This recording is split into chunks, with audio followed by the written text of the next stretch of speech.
Bacaan Alkitab hari ini dari kitab 1 Raja-Raja pasalnya yang ke-21, Kebun Anggur Nabot. Sesudah itu terjadilah hal yang berikut. Nabot orang Israel mempunyai kebun anggur di Israel, di samping istana Ahab, Raja Samaria.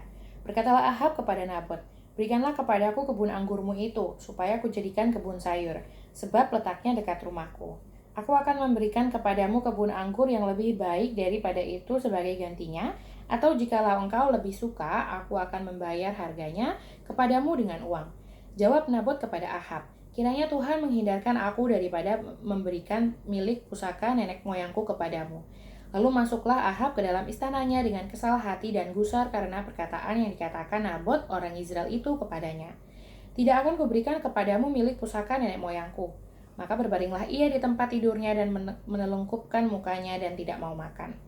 Lalu datanglah Izebel, istrinya, dan berkata kepadanya, "Apa sebabnya hatimu kesal sehingga engkau tidak makan?"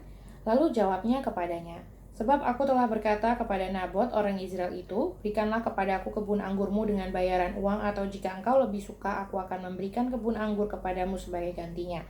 Tetapi sahutnya, "Tidak akan kuberikan kepadamu kebun anggurku itu." Kata Izebel istrinya kepadanya, "Bukankah engkau sekarang yang memegang kuasa raja atas Israel? Bangunlah, makanlah, dan biarlah hatimu gembira. Aku akan memberikan kepadamu kebun anggur Nabot orang Israel itu." Kemudian ia menulis surat atas nama Ahab, memeteraikannya dengan materai raja, lalu mengirim surat itu kepada tua-tua dan pemuka-pemuka yang diam sekota dengan Nabot. Dalam surat itu ditulisnya demikian, "Maklumkanlah puasa dan suruhlah Nabot duduk paling depan di antara rakyat.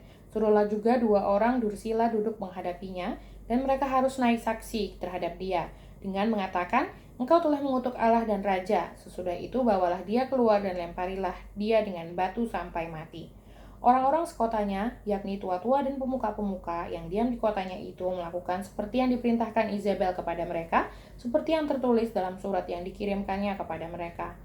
Mereka memaklumkan puasa dan menyuruh Nabot duduk paling depan di antara rakyat. Kemudian datanglah 2 orang, yakni orang-orang dursila itu, lalu duduk menghadapi Nabot. Orang-orang dursila itu naik saksi terhadap Nabot di depan rakyat, katanya, "Nabot telah mengutuk Allah dan Raja." Sesudah itu mereka membawa dia keluar kota, lalu melempari dia dengan batu sampai mati. Setelah itu mereka menyuruh orang kepada Izebel mengatakan, "Nabot sudah dilempari sampai mati." Segera sesudah Izebel mendengar bahwa Nabot sudah dilempari sampai mati, berkatalah Izebel kepada Ahab, "Bangunlah, ambillah kebun anggur Nabot orang Israel itu menjadi milikmu, karena Nabot yang menolak memberikannya kepadamu dengan bayaran uang sudah tidak hidup lagi, ia sudah mati." Segera sesudah Ahab mendengar bahwa Nabot sudah mati, ia bangun dan pergi ke kebun anggur Nabot orang Israel itu untuk mengambil kebun itu menjadi miliknya.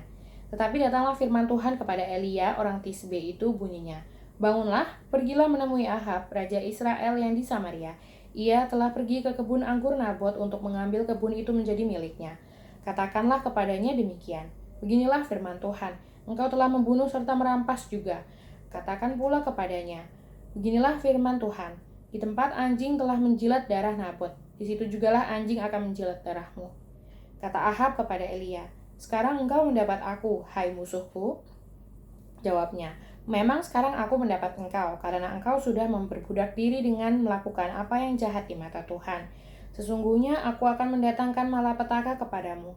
Aku akan menyapu engkau dan melenyapkan setiap orang laki-laki dari keluarga Ahab, baik yang tinggal maupun yang rendah kedudukannya di Israel. Dan aku akan memperlakukan keluargamu sama seperti keluarga Yerobeam bin Nebat dan seperti keluarga Baesa bin Ahia, oleh karena engkau menimbulkan sakit hatiku, dan oleh karena engkau mengakibatkan orang Israel berbuat dosa.' Juga mengenai Izebel, Tuhan telah berfirman, 'Anjing akan memakan Izebel di tembok luar Yizreel. Siapa dari keluarga Ahab yang mati di kota akan dimakan anjing, dan yang mati di padang akan dimakan burung di udara.' Sesungguhnya tidak pernah ada orang seperti Ahab yang memperbudak diri dengan melakukan apa yang jahat di mata Tuhan, karena ia telah dibujuk oleh Izebel istrinya. Bahkan ia telah berlaku sangat keji dengan mengikuti berhala-berhala, tepat seperti yang dilakukan oleh orang Amori yang telah dihalau Tuhan dari depan orang Israel." Segera sesudah Ahab mendengar perkataan itu, ia mengoyakkan pakaiannya, mengenakan kain kabung pada tubuhnya dan berpuasa.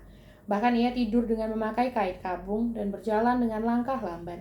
Lalu datanglah firman Tuhan kepada Elia, orang Tisbe itu, Sudahkah kau lihat bahwa Ahab merendahkan diri di hadapanku? Oleh karena ia telah merendahkan diri di hadapanku, maka aku tidak akan mendatangkan malapetaka dalam zamannya. Barulah dalam zaman anaknya aku akan mendatangkan malapetaka atas keluarganya.